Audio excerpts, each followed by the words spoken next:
ସାହାଯ୍ୟର ହାତ। ଦିନେ ଗୋଟେ ପିଲା ଭୋକ ପେଟରେ ଥାଏ ଆଉ ସେ ଭାବୁଥାଏ, ଠାକୁରଙ୍କୁ ଡାକୁଥାଏ, କେଉଁଠୁ ମୋତେ ଟିକେ କିଏ ଆସି ସାହାଯ୍ୟ କରନ୍ତାନି, ମୁଁ କିଛି ଖାଇଦିଅନ୍ତି, ମୋ ଭୋକ ଆଉ ମୋ ତୃଷ୍ଣା ମରିଯାଆନ୍ତା।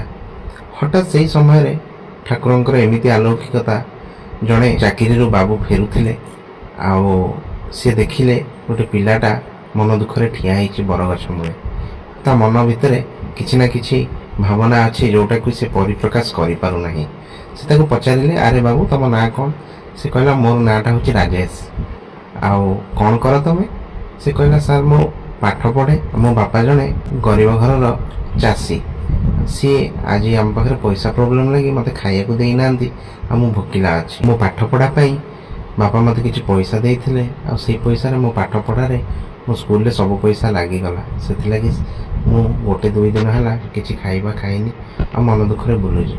ସେ କଥା ଶୁଣି ବହୁତ ମନ ଦୁଃଖ କଲେ ଆଉ କହିଲେ, ତମର ଯାହା ପାଠ ପଢ଼ାରେ ପଇସା ଖର୍ଚ୍ଚ ହେବ ଆଜିଠୁ ମୁଁ କରିବି, ଆଉ ତମେ ମୋ ଆଡ୍ରେସଟା ରଖ, ଆଉ ଯେବେ ତମେ କହିବ ମୁଁ ତମକୁ ସାହାଯ୍ୟ କରିବି ଆଉ ତମେ ଦିନେ ପାଠ ପଢ଼ି ମୋ ଭଳି ଗୋଟେ ବଡ଼ ଚାକିରି କରିବ, ଗୋଟେ IAS କିମ୍ବା OS ହେବ। ସେ ପିଲାଟି ସେ କଥା ଶୁଣି ସାର୍ଙ୍କର ଟିକେ ହସି ଦେଇ କହିଲା, ଯାହା ହଉ ଭଗବାନ ମୋତେ ଆପଣଙ୍କ ଭଳି ଲୋକ ସାଙ୍ଗରେ ଦେଖା କଲେ, ଯେଉଁଟାକି ଆଗକୁ ମୋତେ ଗୋଟେ ମଣିଷତ୍ୱର ବାଟ ଦେଖେଇଲା। କିଛି ଦିନ ଅନ୍ତରାଙ୍ଗରେ ସେ ବାବୁ ଜଣଙ୍କ ଦିନେ ବସିଥିଲେ ତାଙ୍କ ଘରର ଆରାମ ଚେୟାର ଉପରେ, ଆଉ ଗୋଟେ ପିଲା କାନ୍ଧରେ ଗୋଟେ ବ୍ୟାଗ୍ ଧରି ସେପଟୁ ଚାଲି ଚାଲି ଆସୁଥିଲେ। ଆଉ ସେ ପିଲାଟି ଦେଖା କରି ସେ ବାବୁଙ୍କୁ ପାଦ ଧରି ମୁଣ୍ଡିଆ ମାରିଲେ। ଆଉ ସେ ବାବୁ ପଚାରିଲେ, ବାବା ତମେ କିଏ?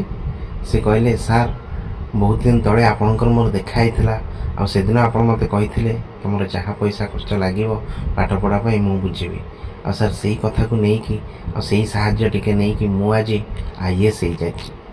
ଆଉ ସେଇ ପିଲା ଦିନେ IAS ହେଇକି ଆସିଲା ଆଉ ସେ ବାବୁ ବହୁତ ଖୁସି ହେଇଗଲେ, ତାଙ୍କ ଆଖିରୁ 2 ଧାର ଲୁହ ବୋହିଗଲା।